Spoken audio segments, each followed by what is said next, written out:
Tervist! Ja, Kas te tegelete ehitustöödega Tartu kandis? teeme ehitust. Okei. Kas teil praegu oleks muidu töid juurde ka vaja või pigem on tööde kalender nagu väga pungil? Nüüd ka on nipeldatud, et mis tööd sul on?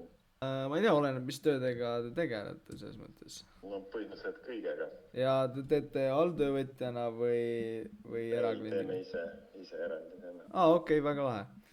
Ei, mul on lihtsalt süsteem, kuidas Eesti ehitusettevõtetele nagu objektikülastusi ka juurde saada. Seda tööd tuleb praegu väga palju, et Et pigem on just töötajaid juurde vaja. pigem seda jah. Okei, siis on hästi. Seda muret meil ei ole jah. Mis ajani teil see tööde kalender enam-vähem täis on siis? No, sügise lõpuni. Sügise lõpuni, okei. Aga kas see oleks maailma lõpp, kui ma helistaks sulle sügise lõpus tagasi? Enne talve ikka võib helistada jah. Okei. Talved on tavaliselt keerulised. Okei, kuule, aga kõik head sulle, aitäh sulle, Okei, vastu võtsid. teeme nii. Teeme nii.